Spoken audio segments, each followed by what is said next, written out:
Welcome students. Model प्रश्न पत्र set 1 आज हम करने जा रहे हैं कक्षा 10 के लिए। विषय सामाजिक विज्ञान। समय 1 घंटा 30 मिनट है और टोटल मार्क्स है 40। यहाँ पर क्वेश्चन नंबर 1 है, फ्रांस की क्रांति कब हुई? फ्रांस की क्रांति 1789 में हुई थी। ऑप्शन सही है। सामाजिक उपबंध यानी कि सोशल कॉन्ट्रैक्ट नामक पुस्तक का लेखक कौन था? तो इस पुस्तक का लेखक रूसो था। का ऑप्शन सही है। यंग इटली सोसाइटी की स्थापना किसने की थी? यंग इटली सोसाइटी की स्थापना मेजिनी ने की थी। यहाँ ख ऑप्शन सही है। इटली का एकीकरण कब पूरा हुआ? इटली का एकीकरण 1870 में पूरा हुआ था। शुल्क संघ जालवेराइन की स्थापना किसकी पहल पर की गई? तो 5 का आंसर होगा प्रसा। जालियांवाला बाग हत्याकांड कब हुआ? 13 अप्रैल 1919 को हुआ था। हिंद स्वराज नामक पुस्तक की रचना किसने की थी? हिंद स्वराज नामक पुस्तक की रचना महात्मा गांधी ने की थी। तो ख ऑप्शन सही है। स्वराज हमारा जन्मसिद्ध अधिकार है और हम इसे लेकर रहेंगे, यह किसकी कथन है? तो यह जो कथन है वह बाल गंगाधर तिलक का है। यहाँ पे ग ऑप्शन सही है। ब्रिटिश सरकार ने कैसर हिंद की उपाधि से किसे सम्मानित किया? तो महात्मा गांधी को सम्मानित किया गया था। सीमांत गांधी किसे कहा जाता है? सीमांत गांधी के नाम से अब्दुल गफर खान जाने जाते हैं। 11 क्वेश्चन है, उत्पत्ति के आधार पर संसाधन कितने प्रकार के होते हैं? उत्पत्ति के आधार पर संसाधन 2 प्रकार के होते हैं। पंजाब में भूमि निम्नीकरण का निम्नलिखित में से मुख्य कारण क्या है? तो निम्नीकरण का मुख्य कारण जो है वह अधिक सिंचाई होता है। क्वेश्चन नंबर 13 है, प्रथम पृथ्वी सम्मेलन का आयोजन किस वर्ष किया गया? तो 1992 में किया गया था। का ऑप्शन सही है। किस राज्य में काली मृदा मुख्य रूप से नहीं पाई जाती है? तो महाराष्ट्र, गुजरात, मध्य प्रदेश में पाई जाती है। राजस्थान में नहीं पाई जाती है क्योंकि राजस्थान जो है वह एक डेजर्ट है। क्वेश्चन नंबर 15 है, इनमें से कौन सी टिप्पणी प्राकृतिक वनस्पति जात और प्राणी जात के ह्रास का सही कारण नहीं है? तो इसका आंसर जो है वह होगा कृषि प्रसार। बाघ परियोजना की शुरुआत किस वर्ष हुई? बाघ परियोजना की शुरुआत 1973 में हुई थी। अंतर्राष्ट्रीय प्राकृतिक संरक्षण और प्राकृतिक संसाधन संरक्षण संघ के द्वारा विभाजन में किस श्रेणी को रखा गया है? तो इसमें क्वेश्चन नंबर 17 में संकटग्रस्त जातियां, दुर्लभ जातियां, लुप्त जातियां, इन सभी को रखा गया है। घ ऑप्शन सही है। 14वीं शताब्दी में किसने दिल्ली में सीरी फोर्ट क्षेत्र में जल की सप्लाई के लिए हौज खास का निर्माण करवाया? तो इसका निर्माण जो है वह खिलजी ने करवाया था, लेकिन यहाँ पे खिलजी ऑप्शन में नहीं दिया गया है। तो इसका जो आंसर होगा वह खिलजी होगा।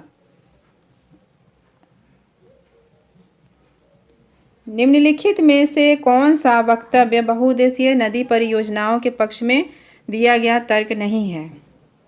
बहुउद्देशीय परियोजनाएं उन क्षेत्रों में जल लाती हैं जहां जल की कमी होती है। तो यह तो सही चीज़ है। बहुउद्देशीय परियोजनाएं जल बहाव को नियंत्रित करके बाढ़ पर काबू पाती है, यह भी सही है। यहाँ पे हमें जो पक्ष में नहीं है उसे ढूंढना है। बहुउद्देशीय परियोजनाओं से बृहत स्तर पर विस्थापन होता है और आजीविका खत्म होती है। घ है, बहुउद्देशीय परियोजनाएं हमारे उद्योग और घरों के लिए विद्युत पैदा करती है। तो ये भी सही है। यहाँ पे हमें इसके विपक्ष में तर्क ढूंढना है, तो इसका ग ऑप्शन सही है। सरदार सरोवर बांध किस नदी पर बनाया गया है? सरदार सरोवर बांध नर्मदा नदी पर बनाया गया है। सामान्यतः किसी देश का विकास किस आधार पर निर्धारित किया जा सकता है?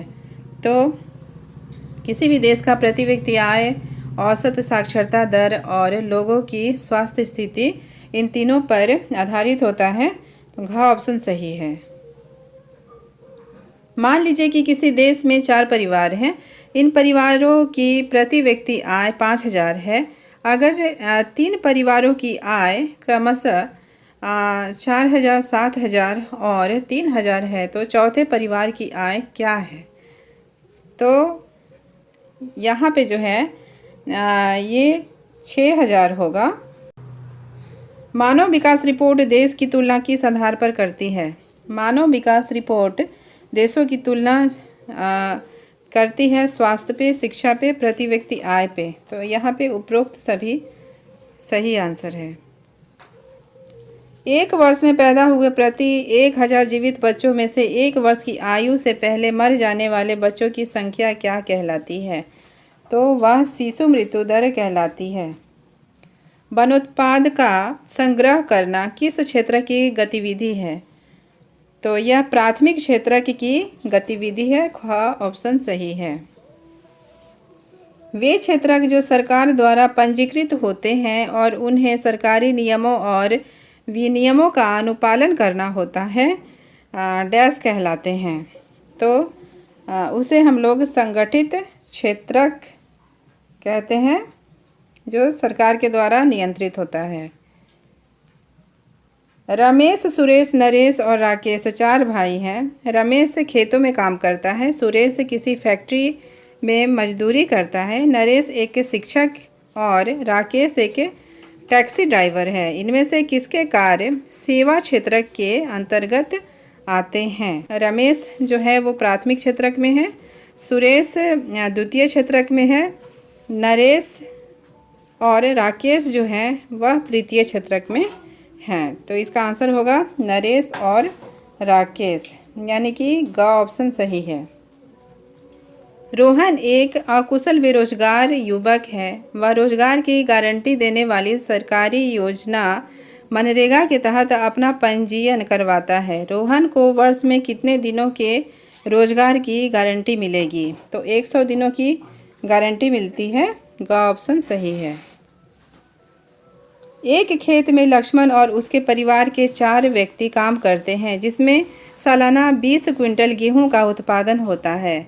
लक्ष्मण के चचेरे भाई करण ने 1 वर्ष तक लक्ष्मण और उसके परिवार साथ मिलकर कार्य किया, परंतु उस वर्ष कुल उत्पादन में कोई वृद्धि नहीं हुई। करण की परिस्थिति को किस श्रेणी में रखा जाएगा? तो ये प्रच्छन्न बेरोजगारी में आएगा, जिसमें लोगों के बढ़ने से भी उत्पादन में कोई वृद्धि नहीं होती है। अर्थव्यवस्था में प्रत्येक क्षेत्र के अंतिम उत्पाद की ही गणना क्यों की जाती है? तो इसका आंसर जो है वह होगा दोहरी गणना की समस्या से बचने के लिए।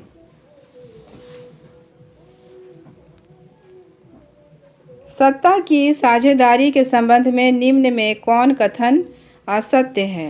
सत्ता की साझेदारी लोकतंत्र के लिए लाभकर है। इससे सामाजिक समूहों में टकराव का अंदेशा घटता है। यह अस्थिरता एवं आपसी फूट को बढ़ाती है। सत्ता में लोगों की भागीदारी बढ़ाती है।